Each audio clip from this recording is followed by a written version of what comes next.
everyone? Welcome to the Bench Podcast. My name is Joey. Joined joining you, as always, with my brother co-host Angel. What's up, man? Hello, you. All of you. Is that what you're trying to say? Cause only you Me. you missed it. Oh, fuck. Killing the opening. Over at the producer's desk today, double barrel action, but a different kind of flavor, with an undefeated amateur boxing record. Yeah. Want to introduce to you Andrew Rodriguez. Like that shirt, Andrew. Go Bench. Andrew's new to the producer Into team. the mic, sweetie. Yes, sir. Gotta get right on that thing. Yeah. A little nervous, trying to get the nerves out, boy. It's I'm all happy good. to be here. And then 6'5" on a good day, AJ Woodson. How you doing, What boy? it do, baby? That It's black on black with the gold chain. It's a crazy height difference over there now. Like, Well, we're just mentioning, like, as far as like the screen, Andrew fills in a much smaller than typically what Gabe. I haven't seen that record behind Gabe in months. oh no! Shout out to Gabe. Gabe's at the Bruno Mars concert, Yeah. doing big things. Oh, that's where he is. yeah, Oh, cool. yeah. Bruno Mars concert. Also tonight, new Bruno Mars song. Yeah. Lady Gaga. You guys, how are we feeling? Good. Feeling good. Honest question. I saw this on Twitter a lot. Are you tired of the preseason practice stats? Like, he went 20 for 30 with 3 touchdowns. Why would you be? No. Because they're like, sometimes you do better in practice than you do in the game, and like it's like it can misjudge a player. I guess yeah, but I mean, what's the alternative? Just nothing. No, I'm just saying like because people put too much into those stats. Yeah, like, I'm tired of people Hurts, doing that. Yeah, Hurts but- threw 3 picks and they're like panicking. I'm like, he's just fine. He threw no picks. He didn't throw Yeah, 3 he's fine. picks. I don't know. Yeah, he threw no picks Where in the you pulled entire. that from. Well, I'm saying training camp, like there's storylines like that where it's like, well, he's not. Are you bad. talking about like in a preseason game or like No, they're in- 7 or they're in 11 on practice, 11? yeah, Okay. in practice. Yeah, no, I get that. It's like, let's chill with I'm these good stats. with it. Give me all the. If I can't be there, let me know what it was like. Yeah. I'm sick of people overreacting to it. Don't make That's so what I'm much saying. of it. Yeah, it's a little Yeah. bit overreaction. But yeah, this is episode 146. Wow. For Friday, August 16th, 2024. On today's episode, we're going to get into the news from around the league. And then we are going to do a little segment calling our shot on the surprise teams that we have seen so far as we've looked through every division. We've gone through every team. Some teams have stood out to us. Yeah. Some teams that we thought, you know what? They're going to be better than people think. Yeah. And so I have 2. Angel has 2. We'll share those at the end of the episode today. Before we do that, if you're watching here on YouTube for the first time, welcome to the show. Hi. Subscribe, turn on those notifications. Thanks for joining us. And if you could share it with a friend, that's always fun. Football Yeah. season is 3 weeks from today. boys. Holy hell. 3 weeks from today, 21 days away. Ravens Chiefs on September 5th. So make sure you're subscribed to follow along. Season 2 of the Bench Podcast. Excited to get into it. If you're listening on Apple, Spotify, iHeartRadio, Amazon Music, thanks for joining the audio version of the Bench Podcast. Of course, brought to you now by Fans First Sports Network. What's up, Nice. fans first? Shout out to them. We're going to get some of those boys on the podcast next Thursday. Yeah, looking forward to meeting. Yeah, go ahead. So far we have a Broncos podcast and an Eagles podcast. Yeah. Set to join us okay. next Thursday. We'll get a couple more. Yeah, so looking forward to meeting those guys, and it's just nice to have a group of people who love football as much as we do. Yeah, I'm Yeah. interested to see the dynamic Yeah. because I mean we're stupid sometimes. Yeah, Yeah. we do say Well, most times. we screw around. We screw around a lot. You know, we like to have fun. Yeah. You know, but these guys are like serious beat reporters. We getting the professor in here for this? Oh, we should. just match. Trying to match him. To put our best foot forward. Yo, we got a white guy too. Well, I was gonna say maybe we'll lose them. We'll lose them. Oh God, yeah. We'll expose them to there's people who actually are like me that I can have a real conversation with, not being constantly interrupted with inside jokes. Stupid, inappropriate jokes. Yeah. But anyways, if you're listening on those audio platforms, thanks so much for that. And then of course follow the show between the show on the socials, the social medias. That's Instagram, X, TikTok, not Threads. Never went back to Threads. It's the worst. It's just dead. I do see people's Instagram Really? with the little at.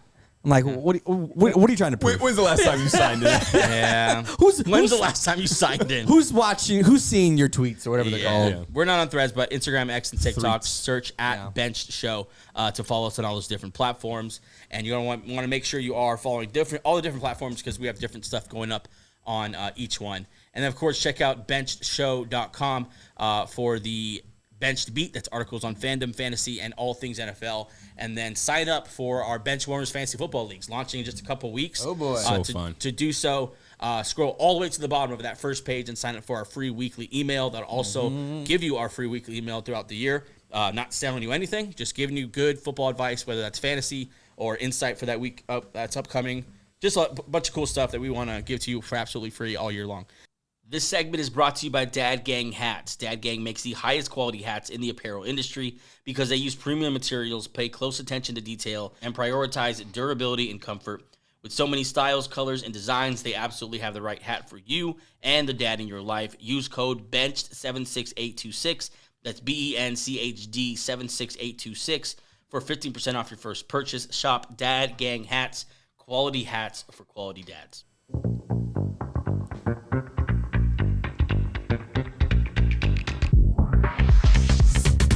Okay, so maybe this should have been before the news. I guess I don't know if it's news, but just something I really want to talk about. Yeah.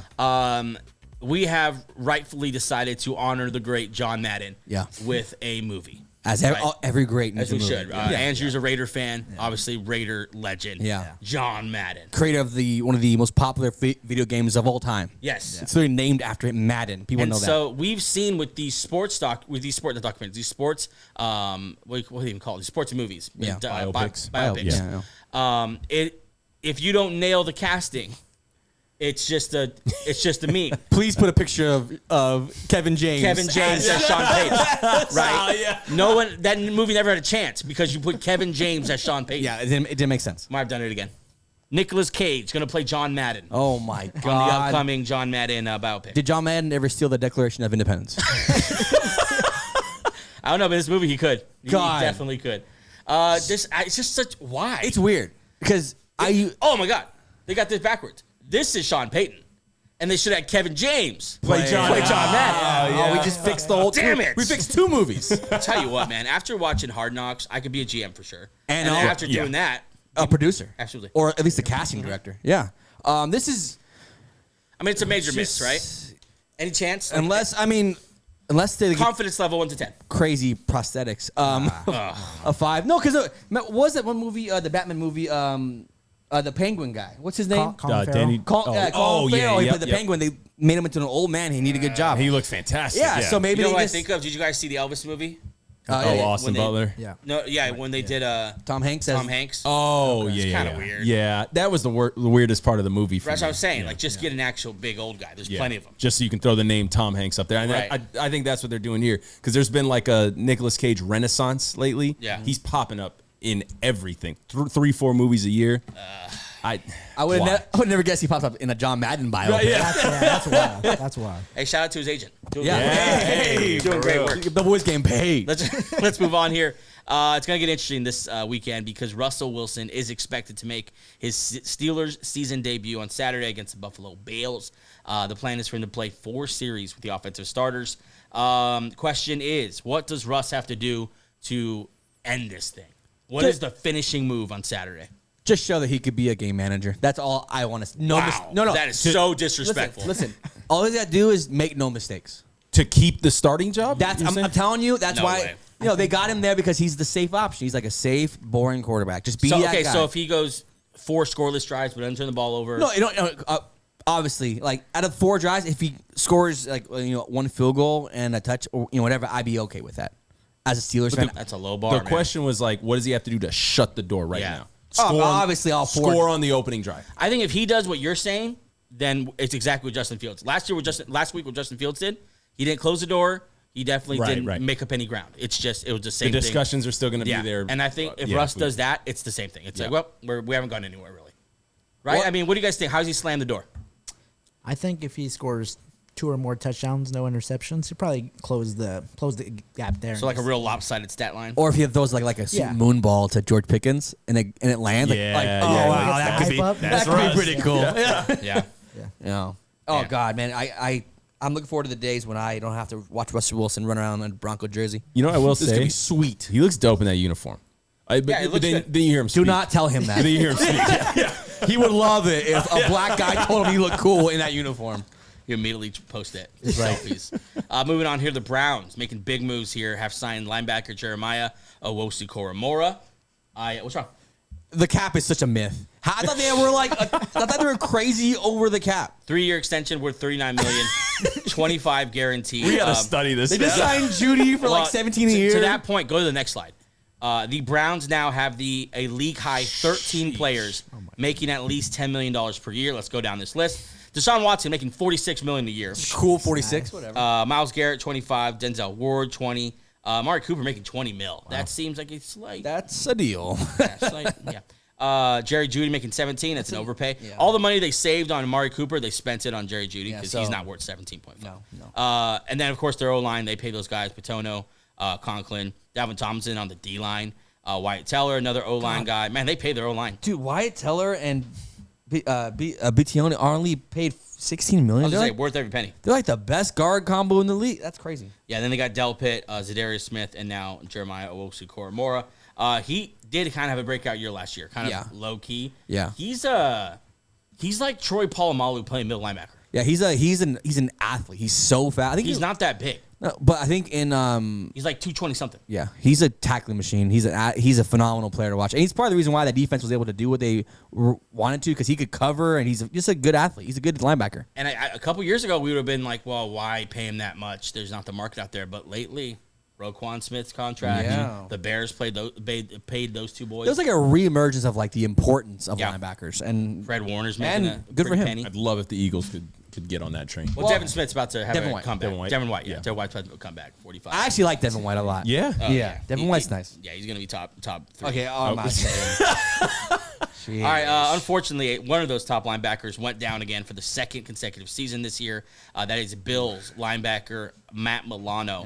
Left Tuesday's practice with a torn bicep, out indefinitely. Milano will undergo surgery on his torn bicep. He was trying to return later this season, possibly December. He's coming off an ACL. I forgot what it was. A severe leg injury. Yeah. But anyways, he was out for the season last year, made a huge impact because he's one of the best linebackers legitimately in the league. Yeah, and he was the reason why they were so, not okay, but like they were able to stomach the loss of Edmonds, a linebacker who went to he stepped right in. Chicago, because Milano can play middle and outside. Better than Edmonds? They're both good linebackers. Like, they're both really good linebackers. I'm not sure who's better. I think he's better.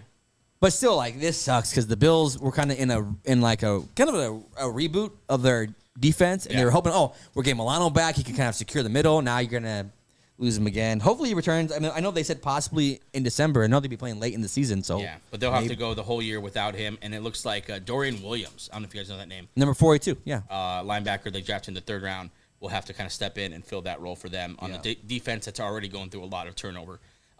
Big trade here in the AFC East. Patriots have traded away Matthew Judon. We talked about this last time that they were shopping him to the Falcons. And props to AJ predicting the Falcons that was the landing spot.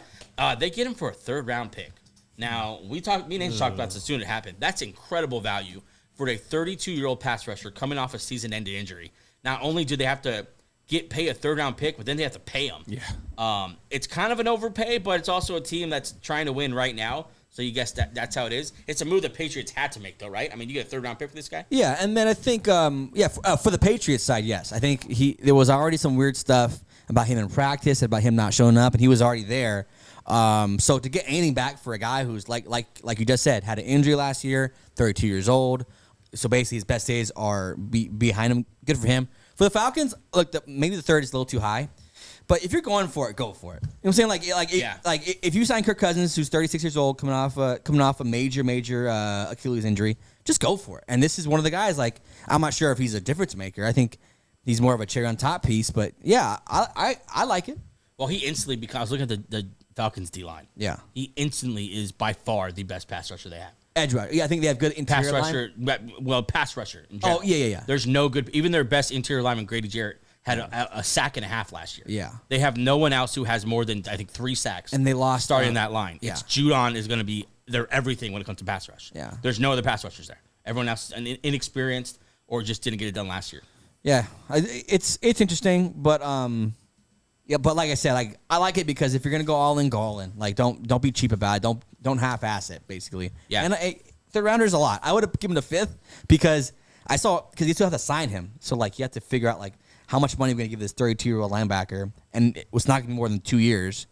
And if it is 2 years, the 2nd year is gonna be Fugaz, contract year. Yeah, we've seen, though, I immediately thought of when the Bills gave Von Miller that huge contract and how much that's cost them the last couple of years, where they've needed this older pass rusher who just fell off. Didn't he not record a tackle for a significant amount of games? I think so, yeah. He's something basically crazy like that. Not even out there anymore. They just have to play him because they're paying him so much money. Yeah. Last year, 3 total tackles. Jeez. No sack. The year be a 8 sacks. So that's pretty good. Do you have games played there or no? It's just a general stats. I can get it, but but I don't think he was out for an extended period of time last year. That's like season, like legit season stats. Last year, let's see, games started. He didn't start games. He wasn't the starter, so he was just rotated. So it's just 12 games. So wasn't even so he played 12 games last year. He was involved in 12 3 games. tackles. Yeah, wow. That's why it scares me because that can happen. And Von Miller was coming off, that great run in Denver, and he's like, that happened to him. Yeah, that's we'll see. But I mean, you take a shot. And all that to say, we're happy for him. Yeah, I mean, take a shot. There's not a lot available when it comes to pass rushing nowadays. Yeah, I mean, they whiffed in the draft. Yeah, they could have got. Excellent pass rushers available at their spot, and they. So who did they pass on? They passed on Dallas Turner, Latu, Jared Verse, Murphy, a lot of guys. Yikes! Interesting. Because they got Michael Penix. the crafty lefty. There's some highlights of him. Oh yeah, no, it's not. And their thought. And have you heard the owner say, like, you're gonna see down the road when we transition well. You're gonna see why we did it. I was like, I mean, we've seen teams not be able to transition at all. I get the thought. I'm not obviously we can't be like, oh, it's a bust, it's a terrible pick yet. We don't know. Right. It's just you got the oldest quarterback in the draft. Yeah. Example. As a Bronco fan, we had Brock Osweiler. We thought he was the guy when we had Peyton Manning, and then you try to transition. It's not always the smoothest thing, even if they show you a little bit of talent. My thing was like, okay, I guess if you have to transition in 3 years or 2 years, there's not going to be a talent similar to Michael Penix available. Right. Yeah. Like you can take a similar shot like then. My thing is with the Falcons, take the opportunity to let other teams get their guy this year. You've got other teams that are locked into their guy with their new contracts. Yeah. And maybe there's a similar amount of talent that you can get at a cheaper price in future drafts. Yeah. It just they overpaid here. Not to mention what's going to be available for, they just took themselves out of any kind of chance for Dak. We're going to take Dak now after a year after you spent the 6th or 8th pick on Michael Penix. It's just all that to say. Congrats to Matthew Judon for signing with. Yeah, just imagine if Latu was on his defense. You are so pumped. Latu and Judon. No, I guess. That'd be. You wouldn't need a Judon. That'd be phenomenal. Yeah. But anyway, let's move on here because they also made another move. Picking up former Broncos safety, all-pro safety, right? All-pro safety. Justin Simmons signed with the Falcons, 1 year, $8 million deal, 7.5 guaranteed. Justin Simmons joins Jesse Bates, I think the best safety in the league. Yes. As a formidable duo. God, what a duo. They're both what's funny is that easy. I'm so he was available to week 3 of the preseason. I love Justin Simmons. What's funny is that Bates reminds you of a younger Justin Simmons, where he's just a center fielder who's a playmaker, and that's what Simmons was. Obviously not to the level that Bates is now, but at this stage they're so interchangeable. They both play in the box. They both can play the free safety roamer. Yeah. And then to pair them with AJ Terrell, cornerback there, that's a very good secondary. Yeah, I think Justin Simmons is what they hope Judon turns into as far as impact. An older player, yes, who's not who he used to be, but someone who brings some juice to that defense. Yeah. And then the next slide there, most combined interceptions and forced fumbles among safeties since 2019. Top 2, Justin Simmons and Jesse Bates. Yeah. So 2 guys who just have made a career out of turning the ball over and making plays for this defense in a big way, game turning type of plays like interceptions and forced fumbles. So does these 2 signings or trade and signings, does that sway your view of? I think you have the Falcons being first, right? So now it just solidifies that. They don't move the needle that much. They're both older vets. I'm not sure how much Judon is gonna play. I don't know because he's coming off that injury. I got to see Judon play for a little bit. Okay. See what he's like coming back. Justin Simmons was a free agent till week 3. We thought it might be money, but he signed for $8 million. Yeah. 7.5 guaranteed. So it obviously wasn't money. So I got to see what he is as well. So I don't think they moved the needle enough for me to adjust any kind of rank. Oh, okay. I mean, for you? No. I think they're impact players, but like you said, they're available for a reason. I love Simmons just because he's a Bronco, a former Bronco. Looks cool. It looks cool. Who do you have more confidence in? That's now that you kind of seen them both. Like that would be who would have the most impact? Like next year, who Simmons or Judon. Definitely Simmons. Yeah, older pass rushers are they're scary. Like. Because they're part-time players when they get older. It just usually doesn't work out. Yeah. Like I think as an Eagle fan, like you've seen like Robert Quinn come in. And like the only one that's really worked out is like Chris Long came on that Super Bowl run. Yeah. And he was just a rotational and that was we were rotating like 8 guys. Yeah. So I don't know. I think that is a low hit rate. And then I'm interested to see what they pay him because they could really make a mistake there if they're not careful. Yeah, it better be front loaded, and the second year just better be like basically like get out for cheap. Yeah, like dead money wise. That's the news. Let's take a quick break, and when we get back, we're going to get into our surprise teams, call some shots on some teams that we think are going to be a lot better than I think most people are talking about. Be right back. Okay, you got a message for Jerry Jones? Ooh, retire. Ooh. No, bro, come on with it. We out here to support you. Hey, and I ain't wearing a wig today. Get me in. I'm your livest man today. Jerry Jones needs to take a step back, bring in you some finna new get us through. blood in there. Don't bring get in us some kicked new out. Meat. He knows. They tell him Leave that. Jerry the fuck It's alone. like Biden. We don't have- They told Biden to go. Biden said, "You know what? I'm gonna go." All Jerry my Jones, life I you had need to to fight. go You too. know. Okay, Jerry gonna go, but we on his shit right now. We trying to go see. We trying to fuck with the Cowboys. He gonna see your ass and we ain't getting in. So, sorry, Jerry. Well, you got to go, my nigga. All right, Jerry got to go. Okay, we're back with our surprise teams. We're gonna call our shots on. I have 2 that I'm pretty excited about. I know you have 2 that I'm gonna push back on. I just decided I don't know what they are, but I think you're wrong. Well, what? I like to preface this whole. Yeah, I think you missed. I think you missed twice. Why don't you get it started? Yeah, my surprise team, sneaky team this year is the Seattle Seahawks. The vibes are immaculate. New head coach Mike Macdonald. This old regime of Pete Carroll is done. It wasn't great the last 2 years. Yeah. It was time. It was time for like a readjustment. Yes, Mike Macdonald comes in after leading a phenomenal, talented Ravens defense. Comes to another talented Seattle defense. Headline obviously cornerbacks line. They're kind of really deep there. And then offensively, new offensive coordinator Ryan Grubb. His offense is aggressive as hell. This is what this offense needs. It was too boring under Pete Carroll. They needed to push it. They have 3 wideouts there. Obviously Lockett, DK Metcalf, and sleeper agent who no one knows how to use yet, I guess, Jackson Smith and Jigba. I think easy. He had a good year last year. But they didn't use him right. They didn't use him to his full potential. They were too stuck on these 2 wideouts, 2 tight ends. We're going to run the ball, first, second, and third down. It's just the whole vibes is just a new, fresh look on a team that already had talent. And I'm just a big fan of what they did in the offseason. Connor Williams comes in center, Lincoln Thomason left guard. Obviously, they signed Leonard Williams back. They did the smart thing. They let Jamal Adams and Diggs go because, honestly, Julian Love is the better safety out of those 3. So now he gets a full-time role. I just love what they did. And I think Mike Macdonald's a perfect head coach to get this defense that has talent for years finally in the right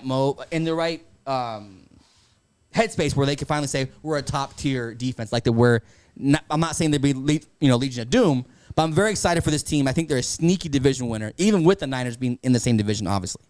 A couple of things that UW did well is obviously passing the ball is what they did the best.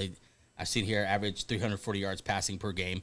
Penix, of course, broke out after 18 seasons in college with them. 4,900 yards through the air is pretty good. I did read that they were really big on like empty backfield, 5-man protection.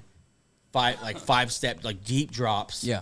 And so hopefully he adjusts and that I don't think that works in the NFL. I don't think you just 5-man protection, deep drops, and just the pass rush is too good in the NFL for that to happen. So I'm hoping that he kind of adjusts that. I think you get away with that in college, especially if you have any kind of decent offensive line. But other than that, I think it's going to be fun. I think it's going to be weird for us to see offense in Seattle that's open and throwing the ball. I think it's going to be fun. Yeah, and then I think he's had a great career, but I don't think we've seen the best of DK Metcalf. I'm not saying this is the year, but it might be because under Pete Carroll, it's always been a play action, not dink and dunk, but more the play call was more protective of the quarterback and of ball control and all that. So I'm kind of hoping to see a little bit of a rebirth of DK Metcalf, and then obviously first round pick Jackson Smith and Jigba, and then obviously Kenneth Walker has been a good back. I want to see him to another level. There's a lot of good vibes here, and they're all cost control. Like they're not in cap hell. They're able to reattain certain guys. Bobby Wagner to left, obviously, but they signed Jerome Baker, who we talked about is a good linebacker. So this is a good team. So it's your sneaky team. You've said though a lot of like individual, like positive outlooks, which is obviously some of its parts. But so what do you think this team's going to do? That's so surprising. I think they're sneaky.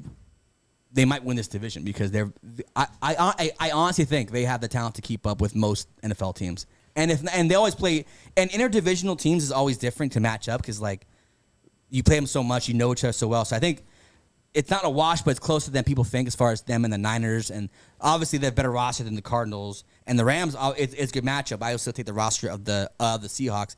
I'm really on board with this team this year. Like, I think it'd be very surprising. I wouldn't take either of their them over either of those rosters, but I do think they have a puncher's chance. I don't know if Geno's the guy to do it. That's my question. He's just by far the worst quarterback of those three. Yeah, there's been some. This is not at all influencing my take. There's been some Sam Howell like run or hype on. Does Seahawks. that help or hurt your? No, I'm just saying. That's just weird. I guess what about that Seahawks winning the NFC West? The biggest question is Geno Smith. Yeah. He clearly had a regression last year. Is that 2022 season just a wild outlier? So I pulled up his stats last year. While he did play two fewer games, he was down in completions, attempts, completion percentage, yards, touchdowns. Yeah, 30 touchdowns previous year to 20 the following year. Half the rushing attempts, half the rushing yards. You talked about their head coach running an excellent Lamar Jackson offense. Geno Smith doesn't have the Lamar Jackson tools. No. I'm not. I know. I get what you're saying. Like the weapons, like the offensive mind. Can Geno Smith be the guy for that offense? Yeah, that's like the linchpin here if they could do it. I mean, maybe in a different offense, we see kind of an unlocked version of him. If he's throwing the ball more, maybe maybe that kind of unlocks like a rhythm that he can tap into. I think it's a huge step back if Sam Howell ever stepped foot on this field. Yeah. Well, yeah. I get what you're saying, but just sum it up. Mike Macdonald will make the defense a little stronger. Yeah. And Ryan Grubb will move this offense into modern day. So I think that those two turns right there might get them a little bit more wins than people think, and that's why I'm so high on them. To be fair, there's way worse options than Geno Smith at quarterback. I think Geno Smith proven himself to be a serviceable starter. It's hard to find a wideout core that's this deep. Right. Yeah. Very good. Even with Tyler Lockett at this age, he's still better than most number ones on most teams. Yeah, and those running backs are not too shabby either. Yeah. Seattle Seahawks possibly winning the NFC West would be very surprising. That'd be crazy. I like it. My team is the Indianapolis Colts. They went 9-8 last year, which they were above 500 last year with everything they went through as a team. If you remember, to start the season, they had you thought, like, Jerry Jones basically said, hold my beer this year, but the person who started that was Jim Irsay and JT last year to start the season, going at each other in the media, just petty as hell. Yeah, petty, stupid, just doesn't make any sense. Yeah. With your superstar, your by far best player, with at that time a rookie quarterback coming in. So he was dealing with that. As the new head coach of this team, that's Shane Steichen, he was dealing with a lot. Not only that, but then AR5 goes down, 3 games in? Week 4 games in. 4 or 5. But yet, through all of that, last year, they were 10th in points scored, 15th in total offense, so top half, 11th in plays run, so had a good pace, 14th in yards per play, 15th in offensive touchdowns. So they were able to keep the ship afloat with an offense that was on the top half of the NFL without those guys. Now enter 6'4", 244-pound Anthony Richardson, who's going to at least help you on the ground. We'll see what he gives you in the passing game, but he's at least going to help you on the ground. And Jonathan Taylor, who in his 4-year career averaging 1,100 yards, was it 5 yards per carry? Yeah. And just an impact guy all through all. 3 years ago, if you get that year, it's a different kind of season. 1,800 yards, I've got 10-plus touchdowns, something like that. Add those guys. Also, AD Mitchell's been looking good. Yeah. You guys seen him these practice videos? Yeah, and also now, I mean, we're not obviously we sucks that Josh Downs got hurt, but now with that injury, he kind of has a little bit more spotlight and room to grow a little bit. They got deep weapons, like maybe the sneakiest weapons in the league. Noah Pittman, Michael Pittman, Adonai Mitchell, Pierce, and then of course Josh Downs, last year's rookie. That's a deep receiving core with JT back there. I like their weapons. I like Anthony Richardson, the quarterback. I think he's going to be really good. Also, that's not even the best thing on this offense. The best thing is that offensive line. A top 5 unit who can just control games if they want to. I think this offense, the reason I like this team is because this offense has crazy potential. Yeah. To finish on the top half of a lot of these offensive statistics without your starting quarterback and your starting running back. Like, they're replacing Gardner Minshew, who is having a hard time winning the Raiders job, and Zach Moss, who's having a hard time winning the Bengals running back job. Chill. He is. He legit is. They're replacing those guys with Anthony Richardson and Jonathan freaking Taylor. Yeah. Like the potential for this offense is easily top 5. I might even say Chill. they might be a better offense than the Texans at the end of the day. This might be a better offense than the Texans. We'll see. Let me ask you this. How do the Texans do without CJ Stroud and Joe Mixon? Well, I get it. They're that because they have those guys. But I'm saying, like, what's the better unit here? Like, they have CJ Stroud and Joe Mixon and, of course, those receivers.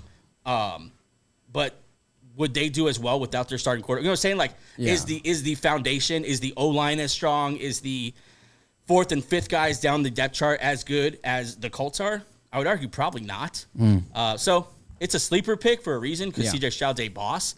But Colts could have the best offense in this division, actually. Yeah, we've been high. I'm not sure if I'm on board with that. I think they could have – I could see them because Anthony Richardson is like every team. It's based on how good your quarterback is. He's phenomenally talented and to where – like your whole offense is based around this guy. And I think the fact that happened, right? So you draft him, your whole offseason is getting your offense around this guy who's a very specific type of quarterback.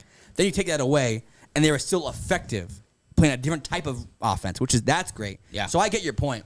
Not sure I'm there with being a better offense than the Texans, but that's why they're a sleeper pick. Any chance, guys, to the Colts competing or being a better offense than the Texans? Yeah, and I think the biggest point you made was the O-line, for sure. I think the O-line they have, along with the young weapons they have, AD Mitchell, Michael Pittman, Alec Pierce, and then when Josh Downs comes back, I think it's an underrated unit, especially with A-Rich coming back from the injury. I think what we saw from him was not only that he showed the ability to be clutch, he showed his big arm and the accuracy. And obviously we already know he can run all over the field. So I think with him coming back, like you said, they did all that with Gardner Minshew, who can't even beat out AOC right now for the Raiders job. Who the hell is AOC? He's a Raider fan. That's Aiden O'Connell. I'm just kidding. The great Aiden O'Connell.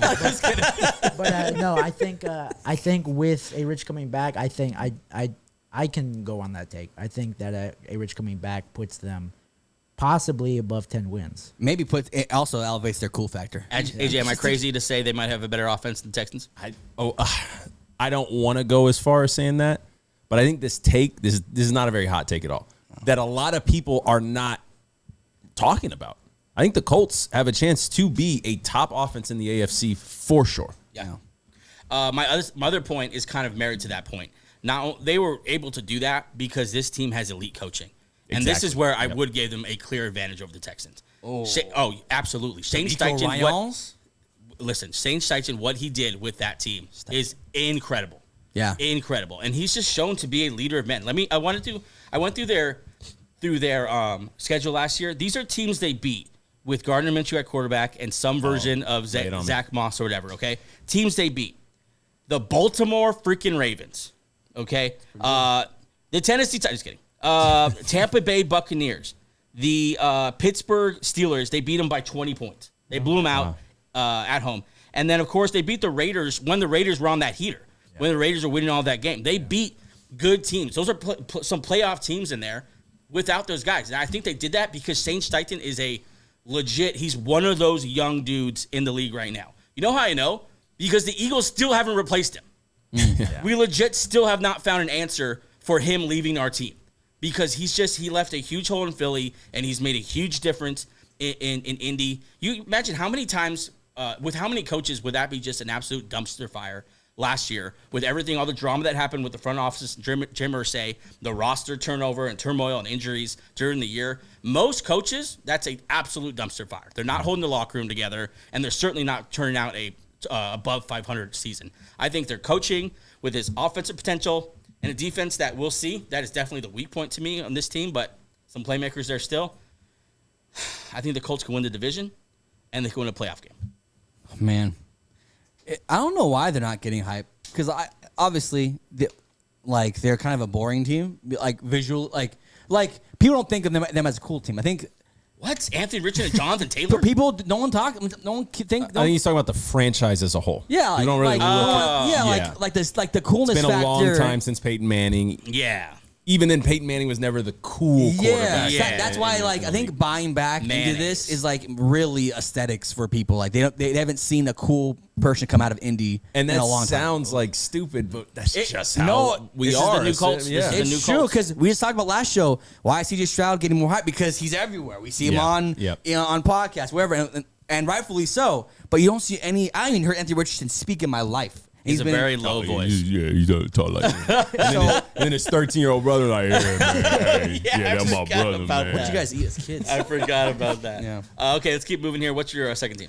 My second team here is the Washington Commanders. Commander. A couple things here. Obviously, number 2 overall pick, Jayden Daniels, already showing out a little bit. I know it's preseason, but still, we can see the makings of like, okay, he can do. He obviously can run. He could throw a little bit. He's been a phenomenal athlete, obviously. And I know the head coach hire isn't the greatest, Dan Quinn. Say that again. But as a defensive mind, Dan Quinn, top tier defensive mind. We can at least say that. Head coach, we don't know. But defensive mind, over the last 3 years, as the Cowboys DC, they've been first in picks, second in forced fumbles, second in takeaways, and first in defensive touchdowns.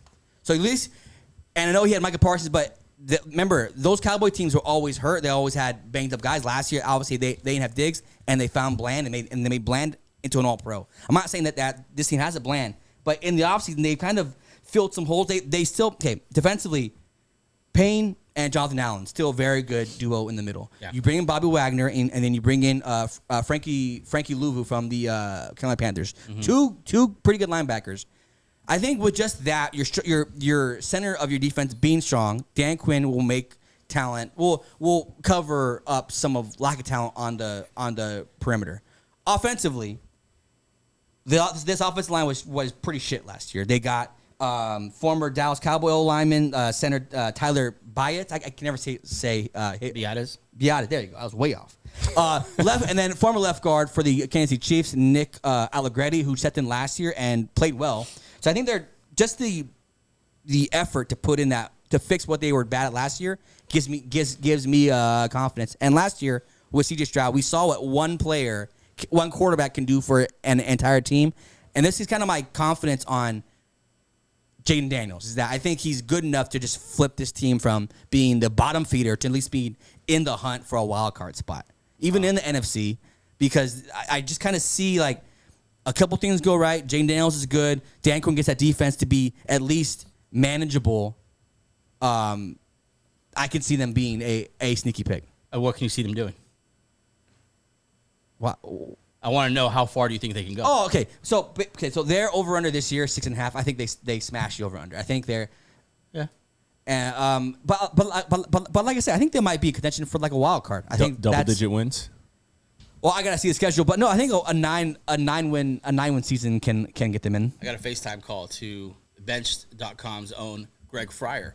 Okay. Oh, on the phone right now. Hey. Okay. Greg, real quick. This is terrible podcasting, but over under. Let's do an aggressive number. 500. 9. Let's do 500. Okay, yeah, that's 9. 500. Yeah, over under 9 wins for the Washington Commanders, formerly known as the Redskins. Under. Oh. I think Greg has been known. My head coach and a rookie quarterback. I just feel like there needs to be just more offensive I don't want to say skill because they have some skill pieces, more of an offensive mindset. And I think a lot of people are looking back to C.J. Stroud and DeMeco Ryans last year. Yeah. And I think that was an anomaly. I mean, he had one of the best rookie seasons ever. I don't think we can expect that from Jaden Daniels. Thanks, Greg. Come on here just crapping all over. Thanks, man. I'll call you back. Jerk. It's just funny. He said the first thing he went to was my head coach for quarterback. And we just saw this happen. Exactly, yeah. Yeah, it's true. I mean, but he did bring that up. Like, Yeah. And we have never seen anything like what C.J. Stroud did last year with DeMeco Ryans, first-year head coach, rookie quarterback. It is a little bit like of an anomaly. Name someone else. RG3 with this same team. So it's been about 15 years. I'm saying it's possible. That's what I'm saying. And I think Jaden Daniels, for being the number 2 pick, has such little hype. I think as that gets going and as his team, and like Greg just said, they have weapons. They have an improving offensive line. Obviously, it's not a great offensive line. They have an improving offensive line. I think they have the right coaching to make them better than people think. Obviously, OC, famous cool guy, head coach, Cliff. I was going to say, no one's giving him any credit for being an offensive mind. Like Cliff Kingsbury, like no one's bringing up as like they have Cliff Kingsbury, so it's really going to turn around this offense. Like no one's acting. You ever anyone say that? Well, he every time he was head coach with the Cardinals, that offense was at least good with Kyler Murray, a similar talent to Jaden Daniels. That's why you can see like as a head coach, I never really believed him as a play caller and as an offensive. I'm on the other side. I do think that he's going to improve this play calling from whatever it was last year. I think, I'm kind of the opposite. I think he's, as a head coach, not in. As an OC, I'm very much in on Cliff Kingsbury. I got to see more from Cliff, especially what he last year went with Caleb Williams. He had his worst season in college so far. But, I mean, this isn't a Cliff Kingsbury conversation. But, yeah, I mean, I think the 500 is an interesting question. Like, if they could win 9 games would be, I think, more than a lot of people think. But I think everyone in this room, or not Andrew who wasn't here, but picked them to finish second in this division and beat out the Cowboys. Yeah, I think the roster improvements starting with the obviously the quarterback, the most important position in all of pro sports, basically. That improvement plus the defensive improvements and the offensive line upgrades with what they already had, which was decent. I think they're a decent shot for them. Gives them a shot. Yeah, this is my sleeper team, and I'm pretty confident in this take. And I would love to put a bet against it if we can find a bet somewhere within your teams and my teams. I'd love to do put that. them against one of my teams, or what do you say? Yeah, better record. We'll figure it out with your second team here. Yeah, well, my second team was the New York Jets, so tough luck with that one. New York Jets, a team I was rode so hard for last year. This year, they get their boy back with a brand spanking new Achilles, and we'll see what happens. I think they did several things in the offseason, though, that people aren't talking about. Like, they're a much better roster than they were last year when Aaron Rodgers joined this team. We watched they released their team-made Hard Knocks last night, and they're going through the additions made in the offseason, and it's almost like, oh, yeah, I forgot they did that. Namely, I'll start with this offensive line. What they did to this offensive line over the offseason is pretty actually incredible. Like, what this unit could be this year as opposed to what it was last year, like, bottom 3, like, that's kind. Like, it could be just the worst in general. But bringing in Morgan Moses, a solid as it comes right tackle coming from one of the best offensive lines in the season last year, the Baltimore Ravens, and then bringing in Tyron Smith, who, yes, he's older, he's missed games. When he's played, he's been good. But don't worry, backing him up is first-round tackle Olu Fashanu. And then I love the interior of their line with Vera Tucker, obviously one of the best in the league. Joe Tippmann at center, I think, is a rising star at center, if that does exist. And then John Simpson, the other guard, he's not a star, but he's a solid center. I was looking up some stuff on him last year. He was second in penalties as a guard, only allowed 1 sack, top 10 in snaps played. So he played a lot of snaps and just a lot of solid ball. Wasn't a top guard by any means, but a nice solid guard. So I think what they did at offensive line is really, really good. And then, of course, this team begins and ends with this defense. It's an incredible defense. Teams that they held to 20 points or fewer last year. The Dallas Cowboys, top offense. The Buffalo Bills, top offense. Miami, the top offense as far as yards gained and points per game. Miami, again, they shut them out the second time. 0 points for the Miami Dolphins the second time they played them. And then KC and Philadelphia held all those teams to 20 or less points. if they were just to average 24 points a game, which is not like a top, offense in the league. I'm not a team that we're, like, oh, wow, this is a scorching hot offense. Just 24 points a game, they would have won 10 games last season. So I think this year, with this defense, another year along with Robert Saleh, they basically brought back everyone, just replaced Huff with Reddick, and we'll see how that works out. But even if they don't get Reddick, I think they're deep enough at edge rusher for not to be that big of a deal. And they got some young players coming up there. I like this defense, and then Aaron Rodgers at the head of this offense and the offensive weapons they have. I think this could be a team that everyone's kind of sleeping on because we got up on them last year, and now Aaron Rodgers coming back. He's a year older, off the Achilles injury. What does that mean? And I think everyone just has kind of moved on from them and moved on from the excitement of Aaron Rodgers joining the Jets. Yeah. But I think this team could definitely win this division and could definitely be maybe fighting for a spot, a home game in New York come the playoffs next year. Yeah, well, I've been the Jets guy. The one worry is that they're old and they're injury plagued and old. So Tyron Smith missed games. Rodgers obviously coming off a big injury, obviously. Morgan Moses, obviously a great trade, but what I want to know is why the Ravens traded him, like why they couldn't just. I know maybe contract wise, he is 35 years old too. Yeah. So like I'm saying like there is a scenario where the Jets just Tyron Smith falls off a little bit, Morgan Moses falls off. There's a scenario where the age gets to them by midseason where they can't get the season. And O-line specifically. And I think they're just. What about Olu-Fashanu? Doesn't change things for you? The fact there's a top 10 guard and backing those guys up. Well, both of them, he backed both of them up. Like I'm saying, Tyron Smith. I guess if both of them get hurt. Tyron Smith has missed games before. So I'm saying that's a possibility. I love the Tyron Smith signing. Defensively, there's nothing negative to say. They're going to be dogs. But having Olu-Fashanu doesn't change that for you. The fact that he's a backup tackle for this team. I mean, it does. But for as much as we like him, he's not going to be on the level of Tyron Smith and Morgan Moses this year. I get where you're saying, having a first round talent obviously helps you. But I'm saying they need him good this year. Like if all pro tackle Tyron Smith leaves, they need Fashanu to come in and play at a all pro level, or at least somewhere near that, for them to sustain this offense. And then the big one is Aaron Rodgers. 40 years old, hasn't been it's been a while since we've seen him play a whole season at an elite level. I've loved the Jets, but I'm just being kind of this is where this would cause me to have a little worry is that the age and the years between elite level of play from Rodgers, Tyron Smith, and Morgan Moses. But besides that, defensively, there's literally no weaknesses. I love this defense. I also do not like offensive coordinator. I'm blanking on his name now. The Jets guy. I'm blanking on his name. I'm blanking on his name too. Hackett. Yeah. Tyler Hackett.